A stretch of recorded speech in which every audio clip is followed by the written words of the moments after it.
Le chiffre économique du jour, il est encourageant. Il s'agit du déficit commercial qui est repassé sous la barre des 30 milliards d'euros au premier semestre, ce qui n'était pas arrivé depuis 3 ans. Un léger mieux qui s'explique notamment par la vigueur du Made in France à l'international. Il y a Airbus et ses avions, mais aussi, et on le sait moins, Bleu Forêt et ses chaussettes. Après avoir frôlé la faillite, l'usine exporte désormais à tour de bras. Oui, le chic français fait recette. Clémence Delabaume avec José Bouletex.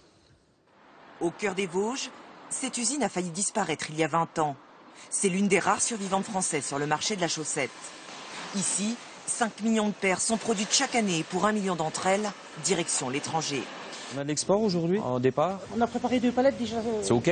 C'est OK, oui. Parfait. Des palettes noires qui sont OK. Ah bah très bien. François Curé est le patron du site. Aujourd'hui, ses carnets de commandes sont pleins et un tiers part à l'export en Europe, aux États-Unis, au Canada et en Asie. Ouais, Tokyo. Là, c'est un départ pour l'Allemagne. Bon, bah, c'est bien pour un matin. Déjà 2 belles commandes qui vont partir aujourd'hui pour l'international, c'est bien. Une résurrection, car en 1994, l'usine a failli fermer. À l'époque, les industriels du textile délocalisent principalement vers le Maroc et la Tunisie, où la main-d'œuvre est beaucoup moins chère. Mais un homme va reprendre l'entreprise et faire un pari fou, faire de la chaussette un produit haut de gamme. Et il commence par investir dans des machines ultra modernes, comme ce métier à tricoter qui permet de coudre la pointe de la chaussette à la place des ouvriers. La chaussette sort du métier dans cette allure-là. Auparavant, donc, cette couture-là qui n'était pas faite. Maintenant, la machine a produit la chaussette avec la pointe cousue et une couture donc, qui est très fine parce qu'on ne sent rien en surépaisseur. Plus de productivité donc et plus de qualité. Depuis 20 ans, 10 millions d'euros ont été investis dans les machines. Le Made in France a un prix, y compris pour les salariés. Ici, tous ont dû se serrer la ceinture.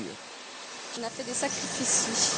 On a perdu notre 13e mois, notre participation aux bénéfices, là il n'y en a plus beaucoup non plus. Notre prime d'ancienneté, on a tout perdu, mais on n'a rien récupéré depuis.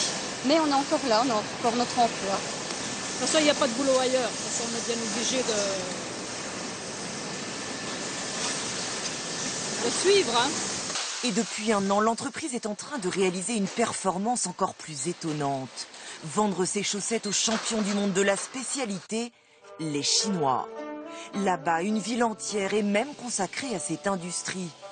Elle y fabrique 1 paire sur 3 vendue dans le monde. Petit à petit, l'entreprise vosgienne se fait une place avec une stratégie très audacieuse. Vendre ses produits comme des articles de luxe, 30 à 40 euros la paire, soit 3 fois plus cher qu'en France. C'est pas un frein parce que c'est un signe un petit peu d'appartenance sociale, reconnaissance d'une classe sociale qui a les moyens de s'offrir des produits de luxe. C'est considéré comme ça. Et dans les grands magasins, aujourd'hui, on a un espace réservé pour Bleu Forêt, avec nos conditionnements Bleu Forêt, surtout. Ils ne veulent pas d'écriture en chinois, ils veulent la marque d'origine dans son jus. L'objectif d'ici à quelques années, réaliser la moitié de son chiffre d'affaires à l'international.